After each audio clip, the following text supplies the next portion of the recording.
Hi class, and welcome to a lecture on Boccaccio's Decameron. And we're talking about just a few stories from this work. We're going to in particular focus on the day 4 fourth story and the day 8 first story, as well as the conclusion and the introduction from day 3 of Boccaccio's work, which I call the 100½ story. If you don't know already, the Decameron is a story of Italian literature written in the 14th century AD by Giovanni Boccaccio. And this work of literature is set within the Black Death, the Great Plague of Italy. And we have 10 narrators, 10 young people who decide to escape this plague. They're living in Florence, Italy, and they go off to an abode in the country. They're young people, and they tell each other stories. Every day, there are 10 narrators, and they tell 10 stories. And Boccaccio himself recounts their 10 stories of every day, which makes 100 stories. And about in the middle of this work, Boccaccio makes an I guess about a third of the way through the work, Boccaccio makes an interruption, and he himself inserts half of a story, which I call the 100½ story. So without further ado, let's take a look at some context of these particular stories. In another lecture, I will talk about more context of the Decameron itself, but this lecture assumes that you have you're already familiar with many of those contexts. Looks in depth at a few particular stories from the work. Okay, so we're going to start out in this lecture with the conclusion of the third day's stories. So we've read 30 stories so far, and we get a conclusion. There is always in between each of the 10 days during which these tales are told, there's always an introduction and a conclusion. And at the conclusion of the third day's stories, and if you're reading the same translation that I'm reading, again, the translation that I recommend is by Guido Waldman, which is published by Oxford University Press. So be sure to check that out if you want to see what particular page numbers I have. But you can also access a different translation of this work via Project Gutenberg, and there's also an audio version of it as well, and I'll put a link to that in the description of this video. So on page 255 of Guido Waldman's translation, the Oxford University Press, you'll see that Philostrato and Neophile have an exchange about the capabilities of men versus women. And again, if you don't have this particular text in front of you, you can turn to that online text to the end of the third day's stories. So at the end of those stories there, you'll see that two of the narrators, who are Philostrato and Neophile, they have an argument about the capabilities between men and women.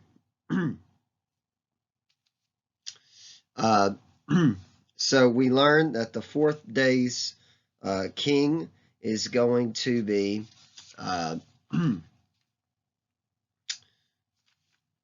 Philostrato, and let's think about the meaning of his name. And let me edit that. That's page 245, I should say, the conclusion to day 5.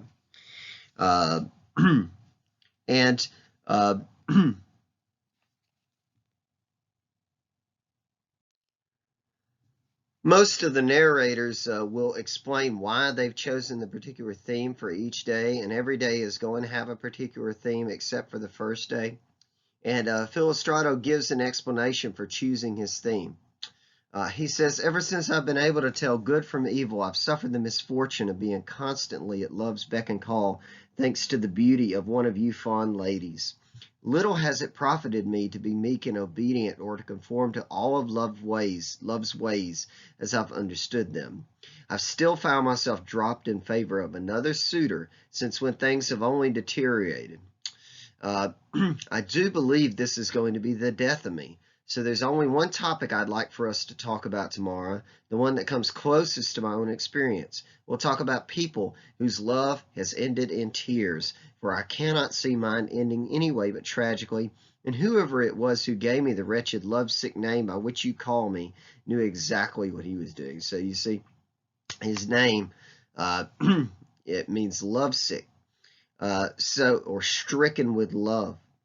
And thus his stories derive from that basic idea, that basic premise. Those who have suffered because of love.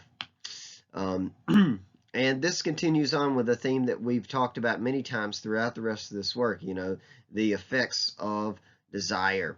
There are many negative effects of that, especially if you resist desire or if someone else becomes jealous of you, things such as that. There are plenty of negative effects, but there are also plenty of positive effects as well that the work talks about. But Philostrato specifically is going to give the first set of stories that are mainly focused on tragedy. Let's take a look at how the rest of the narrators respond to that particular type of theme. And that's one reason why the fourth day's stories are going to be quite different from all the stories of the rest of the work. So we have the Decameron third day's conclusion and the 100.5 story. So if you look at the end of the third day conclusion, the rest of them don't like the idea that Philostrato wants to talk about these sad circumstances. After all, they just escaped the plague in Florence. They want to focus on happier things, but they give in to this idea. And again, it plays into this idea of the wheel of fortune, how things are constantly, sometimes they're up and sometimes they're down. And so in this case here, the wheel of fortune has us at the bottom. And we're going to hear some sad stories. I haven't talked much about the role of songs in this work, but there are many songs. We will see songs at the end of each day, and Loretta has a mournful song of jealousy and repression and beauty. These are all major themes within this work that I've talked about separately in other lectures. So take a look at her song, read through it, and see how it plays on some of those same themes. The thing I want to emphasize from this section the most is what I call Boccaccio's 100.5 story, which is where he interrupts all of these tales at the conclusion of the third day and the beginning of the fourth day on page 249 in the Waldman translation. And he says, here I want to stop to talk about some things and to tell you half of a story. He begins to discuss envy, and he begins to discuss and justify his usage of Italian instead of Latin. That's one of the ways in which this work is distinct from many other works during the time period, particularly Petrarch, is that Boccaccio is willing to use the language of the people to tell his story, as opposed to a language that seems distant from people. So again, he establishes a more personal relationship with his reader than many other authors of the time. He makes a long extended argument that people criticize him for, appealing to women on earth, which is, again, I talk about this in other lectures, but at the preface of the work itself, he addresses women directly and says that you are my audience. Nobody else wants to write to you, but I will, because I have more natural sympathy for you. And here he justifies his interest in talking to women. He seems to say that women on this earth are just as much or almost as much worth our admiration than the muses in heaven, which distinguishes him from many other classical authors that we've read, especially Homer, for instance. He says, as a matter of fact, most people have gotten inspiration from women on the earth instead of women in heaven or heavenly beauty, things such as that, even God. So this is another way in which he seems to flatter women and at the same time become their champion in a way that other works of literature haven't up to this point. He begins to tell this 100.5 story of Filipino and his son in order to prove the power of womanly beauty on people.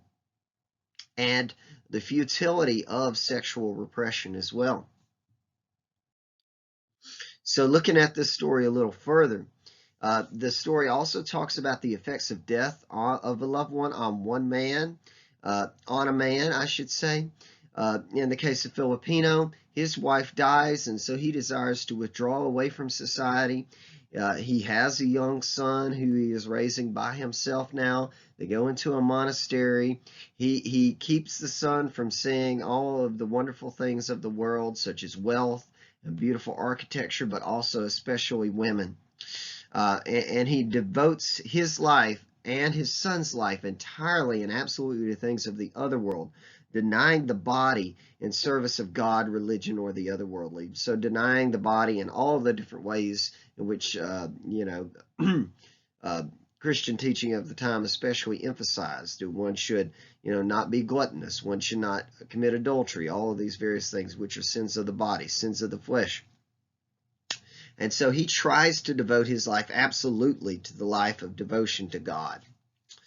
We're going to see how the effects of this repression, how it plays out on the youth.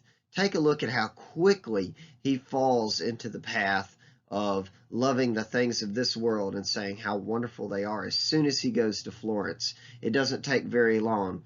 It shows how futile it is to try to repress or remove oneself from this world itself, because it is so powerful. The allure of it is so powerful.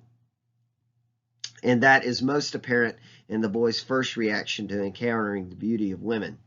As it says, and it dawned on him then that we're talking about Filipino, that his providence was no match for Mother Nature. So, and the work also talks about the effects of old age on an individual versus youth. So Boccaccio feels as if he doesn't need to even tell his story all the way to the end. We know what's going to happen now that the boy has had his first taste of sexual desire. Boccaccio goes on to make his argument that we cannot dwell permanently with the Muses or higher ideals and heavenly ideals, nor they with us. Indeed, he says, if a man occasionally forsakes their company, the Muses' company, to take pleasure in looking upon an object that closely resembles them, well, there's nothing reprehensible in that. After all, the Muses are women, and even if women as a whole do not belong to the same order of being as the Muses, the fact is that they look remarkably alike at first glance. So if I had no other reason for admiring the fair sex, here alone would be reason enough. Time and time again, he defends women, and in this case, he seems to be arguing that women can be just as much an inspiration as anything of the other world, speaking to their power. As he says, besides, women have inspired me to write copiously, whereas I never penned a single verse at the Muses' behest, which absolutely directly contradicts what Homer and most every other author up until then has said. And you might criticize him for this, saying that he's a sexual deviant or a pervert or something like that, but at the same time, he is arguing that women have this strength that's stronger than anybody else has given them credit for. Looking at this story a little further and moving on to the fourth day first story, we're going to see where he says, I and others who love you, he's talking to women, are acting in accordance with nature. And this is an argument that I've emphasized in other lectures is present throughout this work.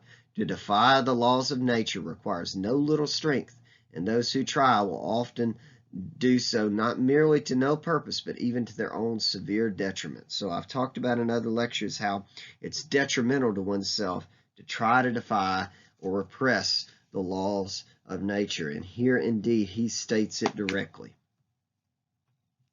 So the fourth day first story is of Tancredi and Ghismonda. So if you're taking my literature classes at Mississippi State, those are two of the characters that I usually include on identification quizzes that I want you to know more about, because I think these are two of the more interesting characters in the work itself. This story is told by Fiametta, And she complains to Philostrato, as I said earlier, about the depressing theme, but nevertheless, she feels as if she needs to tell this story in order to obey the rules of the gathering. Take a look at how Tancred is described on page 256 at the beginning of this story. Look at how he is described as a thoroughly humane, well-disposed ruler, except that in his old age he did sully his hands in the blood of 2 lovers. And all his life he had but a single daughter, and he would have been happier if he had not produced even her. Indeed, he loved her as dearly as a father ever loved a daughter, which is why, long after she had reached marriageable age, he would not marry her off, as he could not bear to part with her. So these are some key traits of Tancred, and I want you to note how he changes as we move through this work of literature. Look at how he's described as a good ruler, well-disposed, thoroughly humane. But then he makes a serious mistake, and one of his serious mistakes is that he represses his daughter. He tries to ignore the laws of nature. And that directly ties in to what Boccaccio was saying earlier. And this is something that can bring even the most well-disposed ruler to tyranny and cruelty, as we're going to see in this story. Looking forward in this story, you're going to see the 4th day first story continued. Note Ghismonda's character as it's discussed further on. This is how she's described at the beginning. She's youthful, full-bodied, and possesses greater wit than one would look for usually in her sex. So we see how she's characterized. She's super smart, which defies societal expectations, especially a patriarchal society that does not appreciate the value of women, as we've talked about in many other stories. And she's also youthful and beautiful. She could see that her father was too besotted with her to give much thought to finding her another husband after hers had died, as she felt it would be improper to ask him for one, so she decided to find herself, if she could, a sturdy lover on the sly. She found a young man whom she liked not among the nobility, who were not good enough, but Guiscardo, a lad of humblest birth, but stamped with his nobility in his character and manner. He was sharp-witted. So this ties into another theme that we're going to see. How do people get what they want? By using their wit and their intelligence. And because Ghismonda is intelligent, like many other female characters that we've seen in this work, she uses her intelligence to get what she wants. And we've seen also men use their intelligence to get what they want, especially sexual desires. Guiscardo connects to many other characters in this work who shows that being born into the nobility does not mean that you are going to be necessarily noble. You need to demonstrate that through character and manner and intelligence.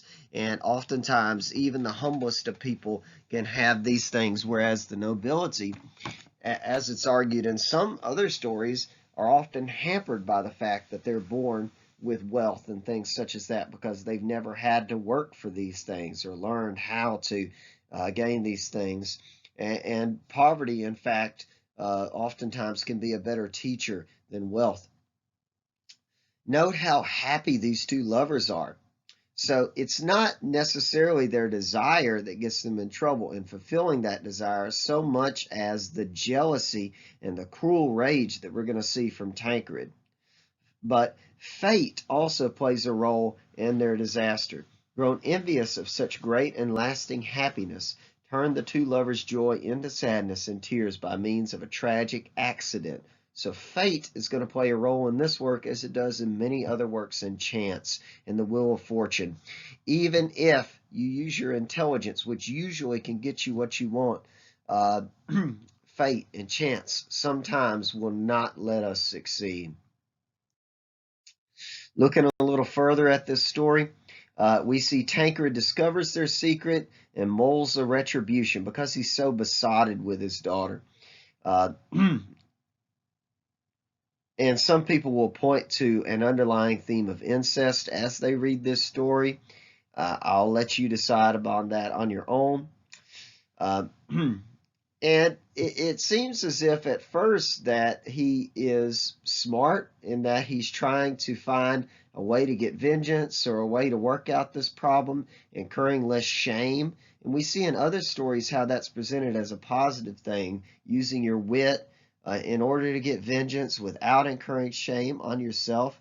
But eventually he takes it too far in this story. Tancred grabs Guiscardo and accuses him of abusing his hospitality. He's been taking care of him as a servant for all of his life.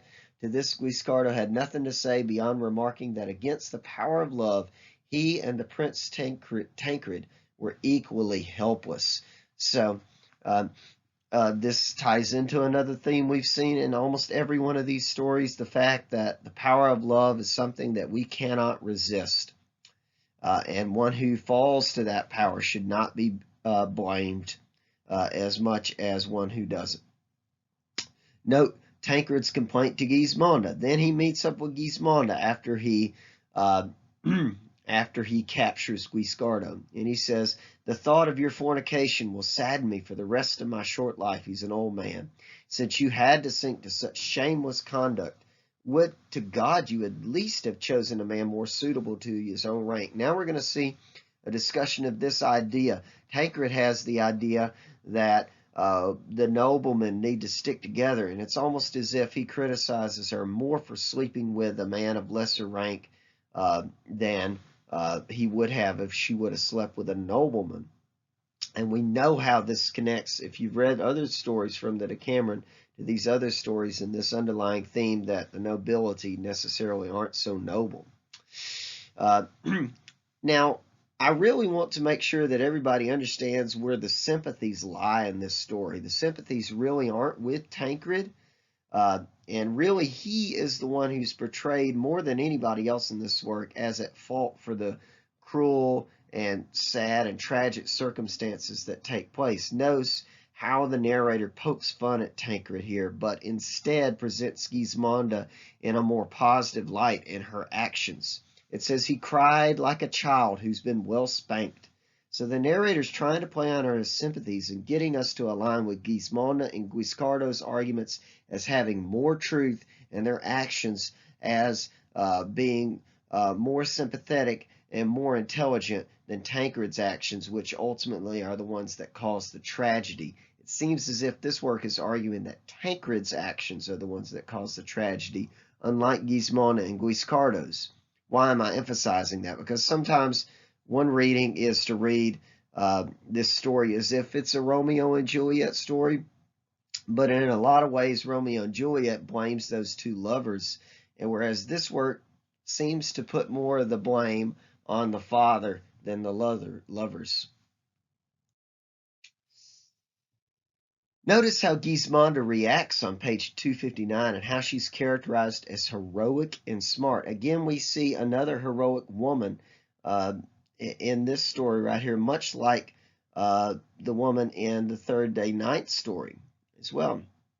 She was many times very close to bursting in tears, as most women do, but she's not a stereotypical woman. She was too proud to give in to emotion, and with remarkable self-control, her face betrayed nothing of her feelings. So this sets her out as an intelligent and essential type of woman. She says, "I don't propose to take the smallest step to conciliate your love and goodwill.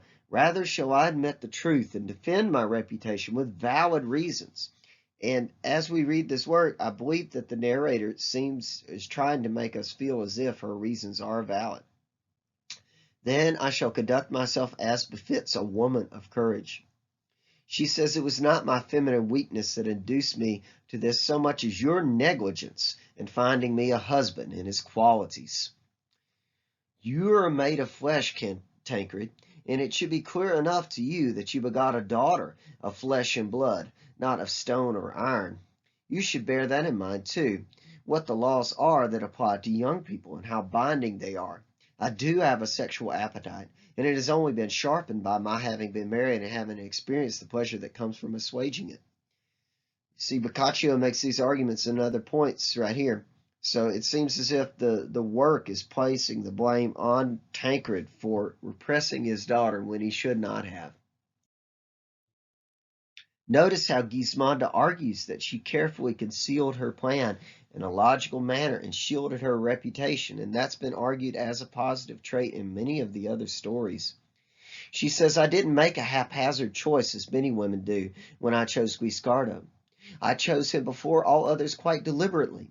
Now, evidently, you've preferred common prejudice to objective truth. For if you reproach me for having loved him sinfully, you reproach me far more bitterly with having taken for a lover a man of humble birth, as though you've not have minded if I've chosen a lover from the nobility. So there is the direct criticism of the poor versus the noble that I emphasized earlier. And we also see a hearkening to that theme of fate. She appeals to the rules of fate. So you fail to notice that it's not my fault, but that of fate that you're rebuking, as fate often raises the worthless to eminence and leaves men of real merit at the bottom of the heap. So our arguments are very strong, and you can connect this to any other story, almost, within the work.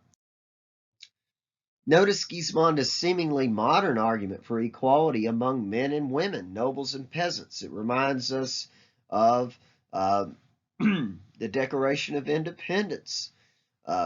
We, all of us, draw our bodies from a common stock and our souls created with equal powers, equal potentialities, equal qualities, all derived from the same Creator. We were all born equal, and what in the first place set us apart from each other was merit. Take a look at your nobles. Scrutinize your lives, their conduct, and then consider Guiscardo's. If you're going to judge dispassionately, you'll say that he is a man of singular nobility, while your nobles are louts, every one of them. You could connect this to arguments from nature versus arguments from experience. Where is it that we derive our self? We see the empiricists argue from our experience and things and our actions.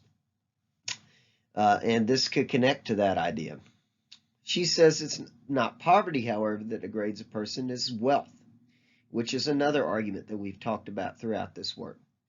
Tancred, being foolish, underestimates his opponent and operates on blind rage, exacting his vengeance, unlike the wise King Agilolf in another story that we read, and too late regrets his cruelty. Meanwhile, the couple are given honorable burial in a single tomb. So thus the work seems to fault Tancred more for this than Ghismonda and her lover, who are acting upon a natural urge, which is more forgivable. Now let's take a quick look at the 8th-day first story to cap off our discussion of the Decameron. Neophile is the narrator of this story, and Loretta is the queen of the day. And the chosen theme of the 8th day is stories that show the tricks men play on women day in and day out, and women on men, and that people play on each other.